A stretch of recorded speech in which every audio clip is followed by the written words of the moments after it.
Fermez les yeux un instant. Imaginez que vous êtes là, entre les ombres de l'éternité. Le silence est absolu. Le temps, tel que vous le connaissez, a cessé d'exister. L'air est dense, l'atmosphère étouffante. Vous ressentez qu'un événement est sur le point de se produire. Maintenant, regardez cela. Une immense porte se dresse devant vous, s'ouvrant lentement. Derrière elle, il y a une obscurité, plus profonde que n'importe quelle nuit que vous ayez jamais connue. Ce lieu n'est pas ordinaire. C'est le royaume des morts. Mais soudain, un son brise le silence. Des pas. Quelqu'un approche. Ce n'est pas un prisonnier. Ce n'est pas un vaincu. C'est un roi. Jésus-Christ vient d'entrer dans le monde souterrain. Mais pourquoi? Dans quel but? S'il est le Fils de Dieu, pourquoi devait-il descendre dans ce lieu d'ombre? Que s'est-il passé là-bas? Et surtout, quel est l'impact de cela sur votre vie aujourd'hui? Préparez-vous, car ce que je vais vous révéler maintenant pourrait complètement changer votre façon de voir votre foi. La grande question, où Jésus est-il allé après la croix? Maintenant, réfléchissez un instant. Nous savons tous que Jésus est mort sur la croix. C'est une vérité incontestable. Mais voici une question que peu de gens prennent vraiment le temps de méditer. Que s'est-il passé durant les 72 heures entre sa mort et sa résurrection?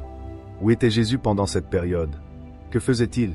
La réponse à cette question peut complètement transformer notre compréhension de la rédemption, du salut et de la victoire sur la mort. La Bible mentionne clairement qu'il est descendu aux enfers, mais pourquoi? Et voici le problème, de nombreuses églises et théologiens évitent d'en parler. Certains disent que c'est parce qu'il n'existe pas de réponse définitive. D'autres esquivent le sujet par peur d'engendrer la confusion. Mais la vérité est bel et bien présente dans les Écritures, et aujourd'hui, nous allons la dévoiler. Êtes-vous prêts? Ce que beaucoup ignorent sur l'enfer. Avant d'aller droit au but, nous devons déconstruire une idée fausse très répandue. Beaucoup de gens imaginent l'enfer comme un lieu unique de tourments éternels. Un espace de feu et de souffrance où les damnés sont jetés pour l'éternité. Mais est-ce vraiment tout ce qu'il y a à savoir? En réalité, la Bible parle de différentes dimensions du monde spirituel, et cela inclut plusieurs niveaux de ce que nous appelons l'enfer. Dans l'Ancien Testament, nous trouvons le terme Sheol, qui signifie le séjour des morts. Dans le Nouveau Testament, nous découvrons Hadès, un mot grec ayant le même sens. Et voici un point clé. Tous ceux qui mouraient ne se retrouvaient pas directement dans un lieu de tourment. Jésus nous raconte une parabole essentielle pour comprendre cela. Dans l'Évangile de Luc, chapitre 16, versets 19 à 31, il parle du riche et de Lazare. Lazare, un homme juste, va dans un lieu appelé le sein d'Abraham, un espace de repos. Le riche, quant à lui, se retrouve dans un lieu de souffrance au sein de l'Hadès, mais il peut voir Lazare de l'autre côté, séparé par un immense abîme. Cela signifie que, avant la croix, les morts étaient séparés en deux lieux distincts dans l'Hadès, l'un de repos et l'autre de souffrance. Et maintenant vient la grande révélation. Jésus n'est pas allé en enfer pour souffrir. Il y est allé avec une mission. Mais quelle était cette mission? Qu'a-t-il accompli en descendant dans l'Hadès? La mission de Jésus dans le monde souterrain est la véritable raison de sa descente. C'est ici que tout commence à s'assembler. Dans la première épître de Pierre, chapitre 3, versets 18 et 19, nous lisons que Jésus a prêché aux esprits en prison. Mais, qui sont ces esprits? Que signifie cette prédication? Beaucoup pensent que Jésus s'est contenté d'annoncer sa victoire. Mais il y a quelque chose de bien plus profond derrière cela. Et si je vous disais que Jésus est descendu pour libérer ceux qui l'attendaient? Si cela est vrai, alors ce qu'il a accompli en enfer change complètement le sens du salut. Et cela nous amène à une autre question cruciale. Pourquoi la résurrection n'a-t-elle eu lieu que 3 jours plus tard? Y avait-il quelque chose à régler dans le monde spirituel avant le dimanche de Pâques? Si vous êtes intrigué jusqu'ici, je vous le promets, ce qui suit va vous étonner. Dans les prochaines minutes, nous allons explorer verset par verset, révélation après révélation, afin de comprendre précisément ce qui s'est passé entre la croix et la résurrection. Vous allez découvrir ce que signifie réellement Jésus est descendu aux enfers. Qui étaient les esprits en prison auxquels il a prêché? L'impact spirituel de cette descente sur nous aujourd'hui. Comment cela prouve que la victoire de Christ sur la mort est absolue? Et bien plus encore. Restez avec moi jusqu'au bout, car ce message pourrait bien être l'un des plus transformateurs que vous ayez jamais entendu. La Bible en parle, mais peu y prête attention. Beaucoup ont déjà entendu dire que Jésus est mort et ressuscité, mais ce qui s'est passé entre ces deux moments est un sujet que peu de gens étudient en profondeur. Ce n'est pas un thème largement enseigné dans les églises. Bien souvent, il passe inaperçu pour ceux qui ne lisent pas la Bible avec attention. Cependant, les Écritures ne laissent pas ce moment dans l'ombre. La Bible mentionne, à travers plusieurs passages, que Jésus est descendu aux enfers, qu'il a prêché aux esprits en prison et qu'il a emmené captif le captivité. Mais qu'est-ce que cela signifie réellement? Pour comprendre cela, nous devons remonter dans le temps et saisir comment l'Ancien Testament décrit le séjour des morts, et comment le Nouveau Testament approfondit cette compréhension. Avant d'examiner ce que Jésus a accompli, il est essentiel de corriger certaines idées reçues. Le mot enfer peut avoir différentes significations selon le contexte biblique. L'Ancien et le Nouveau Testament utilisent des termes distincts pour décrire ce que nous appelons communément l'enfer, et chacun de ces termes a une signification spécifique. A. Le Sheol ou le monde des morts dans l'Ancien Testament. Dans l'Ancien Testament, le mot hébreu utilisé pour désigner le séjour des morts est Sheol. Ce terme ne désignait pas seulement un lieu de tourment, mais un domaine invisible où toutes les âmes allaient après la mort aux justes et injustes. Le Sheol était divisé en deux parties. Un lieu de repos pour les justes, appelé plus tard le sein d'Abraham. Un lieu de souffrance pour les méchants, un endroit de douleur et de séparation d'avec Dieu. On peut voir cette distinction clairement dans la parabole du riche et de Lazare en Luc, chapitre 16, versets 19 à 31. Dans ce récit, le mendiant Lazare est conduit au sein d'Abraham, un lieu de consolation, tandis que le riche se retrouve dans un lieu de tourment. Les deux peuvent se voir, mais un grand abîme les sépare. Cette histoire nous montre qu'avant la résurrection du Christ, les morts n'allaient pas directement au ciel ou dans le lac de feu, mais étaient séparés dans différentes parties du monde des morts. 2. L'Hadès, ou la version grecque du Sheol. Lorsque l'Ancien Testament a été traduit en grec, dans la Septante, le mot Sheol a été remplacé par Hadès. Dans le Nouveau Testament, Hadès apparaît avec le même sens que Sheol, un lieu où les âmes des morts attendaient. Jésus mentionne l'Hadès à plusieurs reprises, toujours dans le contexte d'un lieu temporaire, où les âmes attendent le jugement final. Cela nous amène à une question essentielle. Si les justes étaient au sein d'Abraham et les injustes dans l'Hadès, où Jésus est-il allé après la croix? 3. La Géhenne, le lac de feu et la seconde mort. Un autre terme souvent confondu avec Hadès et Géhenne. Contrairement au Sheol et à l'Hadès, qui étaient des lieux temporaires d'attente, la Géhenne représente le jugement final ou le destin éternel des impies. Dans l'Apocalypse, chapitre 20, verset 14, il est écrit que la mort et l'Hadès seront jetés dans le lac de feu. Cela signifie que l'Hadès n'est pas l'enfer éternel, mais un lieu intermédiaire. Ainsi, lorsque nous disons que Jésus est descendu aux enfers, nous nous référons à sa descente dans l'Hadès, où les âmes des morts attendaient l'accomplissement de la rédemption. Le Nouveau Testament est les clés de l'enfer. Le Nouveau Testament révèle quelque chose de surprenant. Jésus détient les clés de la mort et de l'enfer. Dans l'Apocalypse, chapitre 1, verset 18, il déclare « Je suis le vivant. J'étais mort, et voici, je suis vivant au siècle des siècles. Je détiens les clés de la mort et du séjour des morts. » Cela signifie que Jésus n'est pas allé en enfer en vaincu, mais en conquérant. Ce passage confirme que l'enfer n'a jamais eu de pouvoir sur lui. Bien au contraire, il y est entré avec une autorité totale.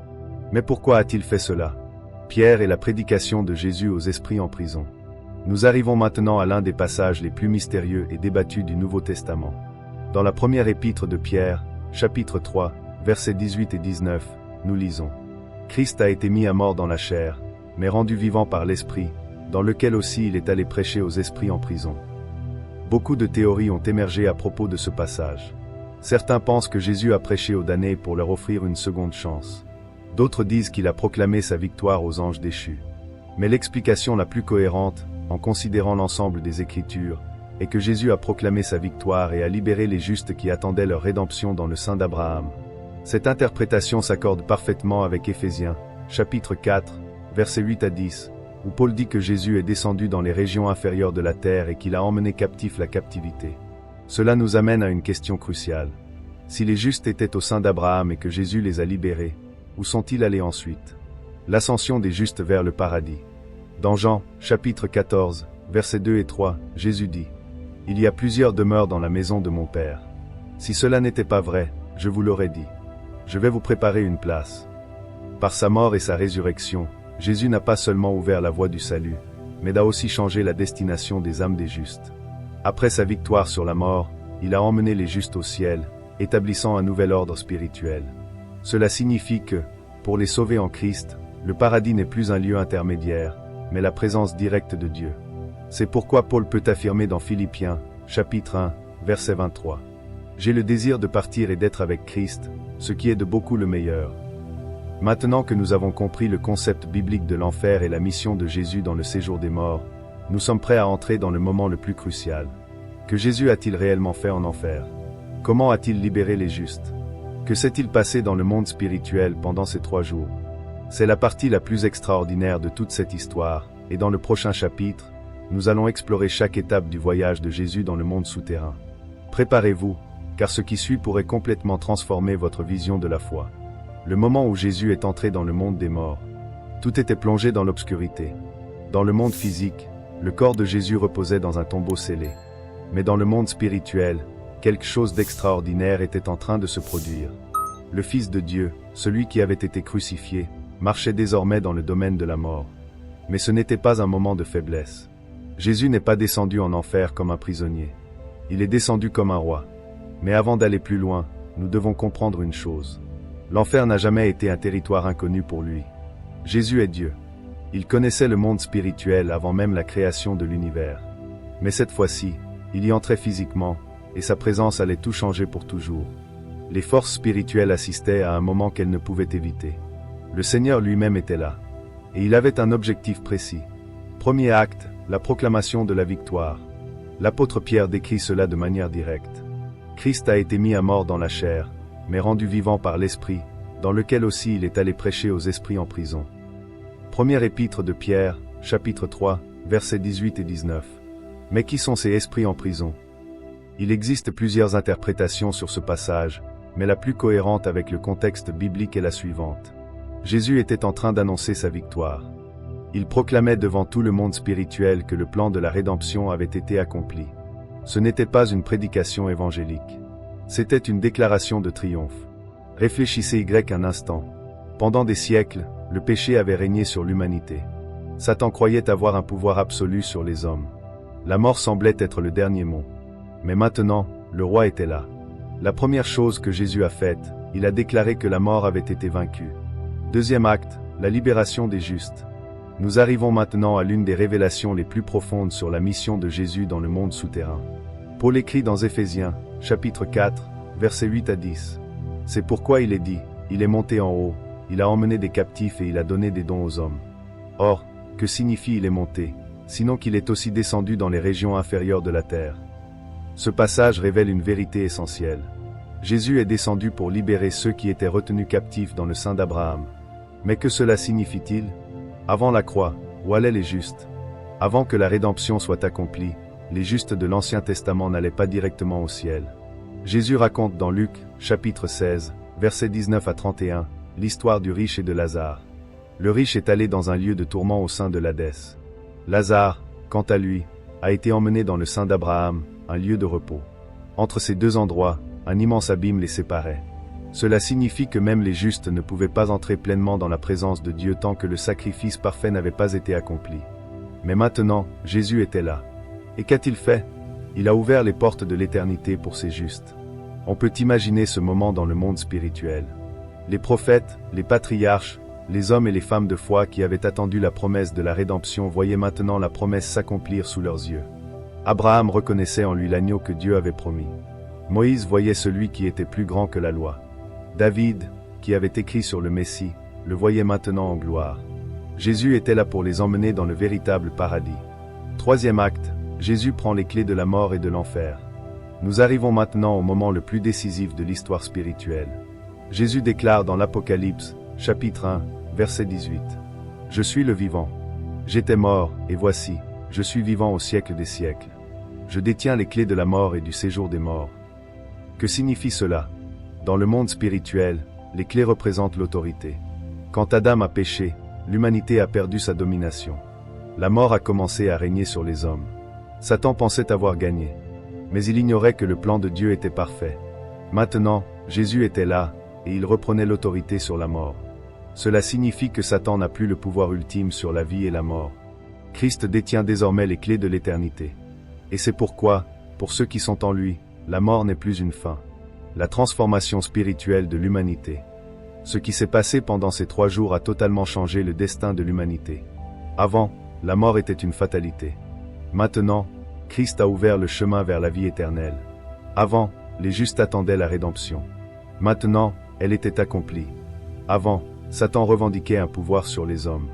Maintenant, son autorité était brisée. C'est pourquoi Paul déclare dans 1er Épître aux Corinthiens, chapitre 15, verset 55. Ô mort, où est ta victoire? Ô enfer, où est ton aiguillon? La réponse: la mort n'a plus de victoire. Christ a triomphé. Et c'est pourquoi, nous aussi, nous pouvons triompher. Et maintenant, quelle est l'implication pour nous? Maintenant que nous avons compris ce qui s'est réellement passé en enfer durant ces 3 jours, une question essentielle se pose. Si Christ a conquis tout cela, qu'est-ce que cela signifie pour notre vie aujourd'hui? Dans le prochain chapitre, nous allons explorer comment cette victoire impacte directement votre foi, votre destinée et votre autorité spirituelle. Préparez-vous, car la révélation qui suit pourrait transformer votre vision de la vie chrétienne. Cette vérité change tout. Maintenant que nous savons ce qui s'est passé dans le monde spirituel entre la croix et la résurrection, une question essentielle se pose. Qu'est-ce que cela signifie pour vous aujourd'hui? Si Jésus a vaincu la mort et pris les clés de l'enfer, quel est l'impact réel de cette victoire dans votre vie? Car ce n'est pas seulement une histoire biblique lointaine. Ce que Christ a accompli il y a 2000 ans a des conséquences directes sur votre vie, votre foi et votre destinée éternelle. Aujourd'hui, nous allons explorer 3 vérités puissantes qui changent totalement notre façon de vivre la foi chrétienne. Préparez-vous, car cette révélation peut transformer la manière dont vous percevez votre vie spirituelle. La mort n'a plus de pouvoir sur vous.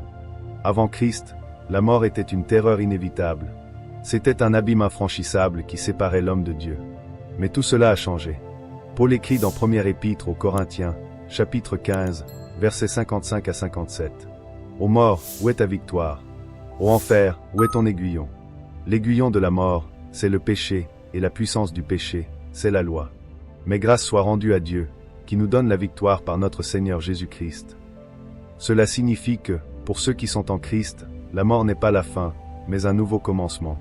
Si vous avez donné votre vie à Jésus, l'enfer ne peut pas vous atteindre. Vous n'avez plus besoin de vivre dans la peur de la mort, car elle a été vaincue. Votre destinée n'est pas un lieu d'attente ou de tourment. Votre destinée est la présence éternelle de Dieu. Et cette certitude change la manière dont nous vivons. Lorsque vous comprenez que la mort a été vaincue, vous commencez à vivre sans crainte, sans angoisse, sans incertitude. Christ vous a libéré pour vivre dans la foi, l'espérance et l'abondance. L'enfer n'a plus d'autorité sur votre vie. Dans l'Apocalypse, chapitre 1, verset 18, Jésus dit: « Je suis le vivant. J'étais mort, et voici, je suis vivant au siècle des siècles. Je détiens les clés de la mort et du séjour des morts. » Cela signifie que l'enfer n'a plus aucun pouvoir sur ceux qui appartiennent à Christ. Avant la croix, Satan avait un pouvoir sur l'humanité à travers le péché et la mort. Mais quand Jésus a triomphé de l'enfer, il a brisé cette autorité. Désormais, ceux qui sont en Christ ne font plus partie de ce royaume. Mais il y a un point crucial à comprendre. Le diable sait qu'il a été vaincu, mais il essaie encore d'aveugler les gens pour qu'ils vivent comme s'ils étaient encore prisonniers. Combien de personnes vivent sous l'oppression, dans la peur, se sentant condamnées, comme si elles étaient sans espoir? Combien se sentent coupables, indignes, convaincus qu'elles ne seront jamais assez bonnes pour Dieu? Mais voici la vérité. Si vous êtes en Christ, Satan n'a plus aucun droit sur votre vie.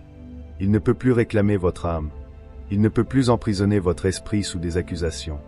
Il ne peut plus vous condamner, car le prix a déjà été payé. C'est cela la clé de la libération spirituelle. Vous n'appartenez plus à l'enfer. Vous appartenez à Dieu. Vous avez une autorité spirituelle sur le mal. Dans Éphésiens, chapitre 2, verset 6, il est écrit: « Dieu nous a ressuscités avec Christ et nous a fait asseoir avec lui dans les lieux célestes en Jésus-Christ. » Cela signifie que non seulement Jésus a vaincu l'enfer, mais qu'il a partagé cette victoire avec vous. Si vous êtes en Christ, vous êtes spirituellement assis avec lui dans les lieux célestes. Cela signifie que vous avez une autorité spirituelle sur les ténèbres. Beaucoup de chrétiens vivent avec un état d'esprit de défaite, comme s'ils étaient toujours vulnérables aux attaques de l'ennemi. Mais voici la vérité. Si vous êtes en Christ, vous n'êtes pas une victime. Vous êtes un vainqueur. Jésus n'a pas seulement pris les clés de la mort et de l'enfer, mais il a confié à son Église le pouvoir de triompher du mal. Dans Matthieu, chapitre 16, versets 18 et 19, Jésus dit à Pierre: « Sur cette pierre, je bâtirai mon Église, et les portes de l'enfer ne prévaudront pas contre elle. Je te donnerai les clés du royaume des cieux. Ce que tu lieras sur la terre sera lié dans le ciel, et ce que tu délieras sur la terre sera délié dans le ciel. » Cela signifie que l'enfer ne peut pas résister à l'avancée de l'Église. Si vous êtes en Christ, vous avez autorité sur la peur, sur l'oppression, sur toute emprise spirituelle. Cela change complètement la façon dont nous affrontons la vie. Vous n'avez plus besoin d'être esclave des addictions ou des péchés récurrents. Vous n'avez plus besoin de vous sentir faible face aux épreuves. Vous avez le pouvoir, en Christ, de vaincre le mal. car la victoire de Christ est aussi votre victoire.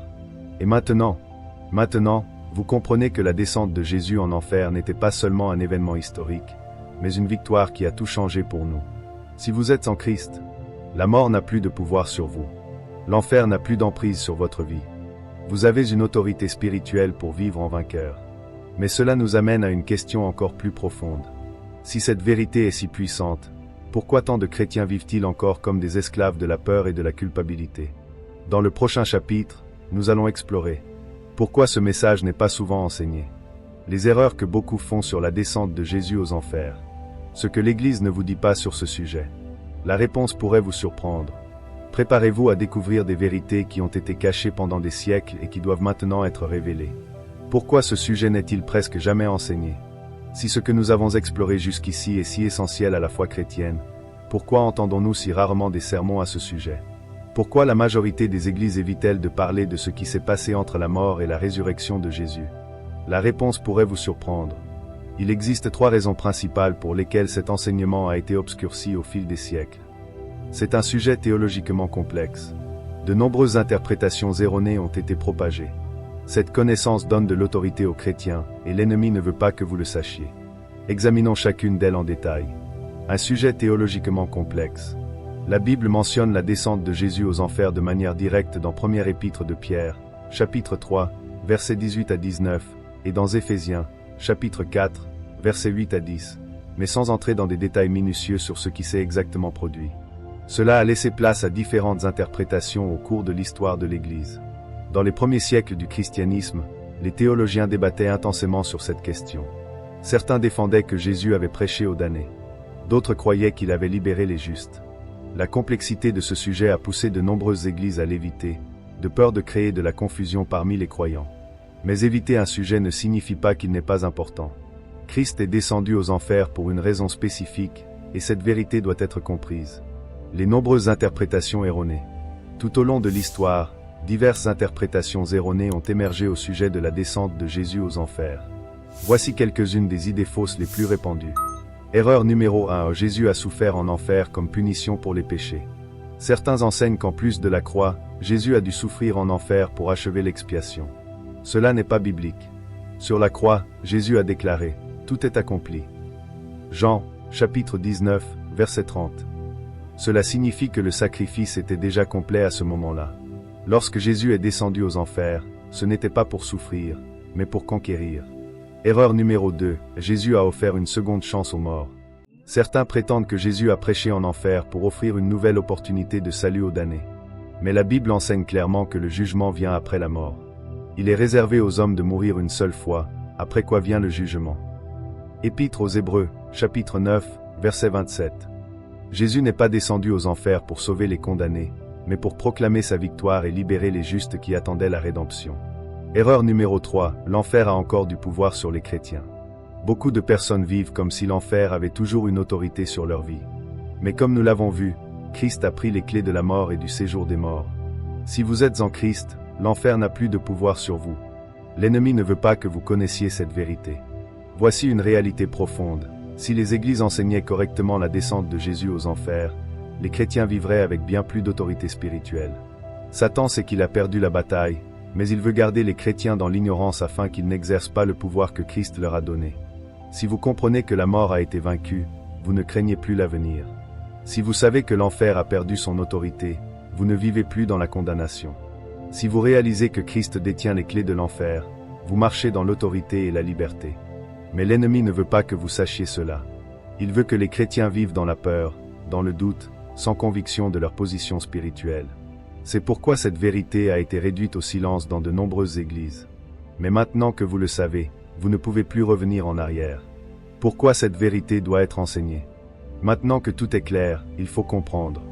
Pourquoi cette vérité est-elle si essentielle à la foi chrétienne? Voici 3 raisons principales. Elle confirme la victoire totale de Christ sur la mort. Elle prouve que notre rédemption est complète. Elle renforce notre identité et notre autorité spirituelle. Christ n'a pas seulement souffert et mort pour nous. Il est également descendu aux enfers, a pris les clés de la mort et est ressuscité en gloire. Cela signifie que l'œuvre du salut est absolue et irrévocable.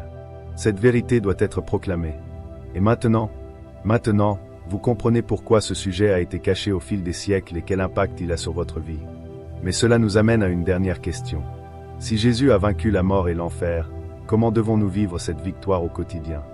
Dans le prochain chapitre, nous allons explorer comment cette révélation peut transformer votre foi, fortifier votre marche avec Dieu et activer l'autorité spirituelle qui est déjà à votre disposition. Préparez-vous, car nous allons passer de la théorie à la pratique. Vous ne serez plus jamais le même après cette vérité. Maintenant que nous arrivons à la fin de ce voyage, il y a une chose essentielle que vous devez comprendre. Ce n'était pas juste une simple information biblique. Ce que vous venez de découvrir ici a le pouvoir de transformer votre foi, votre vie et votre façon de voir l'éternité. Nous avons exploré l'un des plus grands mystères de la Bible. Nous avons vu ce que Jésus a fait pendant les 3 jours entre la croix et la résurrection. Nous avons compris comment il est descendu aux enfers, proclamé sa victoire et libéré les justes. Nous avons découvert comment il a pris les clés de la mort et du séjour des morts, changeant à jamais le destin de l'humanité. Mais maintenant, la question la plus importante n'est pas ce qui s'est passé dans le passé. La vraie question est, qu'allez-vous faire de cette vérité maintenant? Cette victoire est aussi la vôtre. Quand Jésus a vaincu la mort, il ne l'a pas fait seulement pour lui-même. Il l'a fait pour vous. Il est descendu aux enfers pour que vous n'ayez jamais à y aller. Il a pris les clés de la mort pour que vous ne viviez plus jamais dans la peur ou la condamnation. Désormais, la victoire de Christ est votre victoire. Si vous êtes en Christ, vous n'avez plus besoin de craindre la mort, vivre dans la peur de l'enfer, être esclave du péché, vous sentir condamné et sans espoir. L'œuvre de Jésus est complète, absolue et irréversible. Il vous appartient maintenant de vivre cette réalité. L'appel pour vous aujourd'hui. Cette vérité ne peut pas s'arrêter avec vous. Le monde a besoin d'entendre cette révélation. Des millions de personnes vivent encore sans espoir, sans compréhension, sans conscience de ce que Christ a accompli.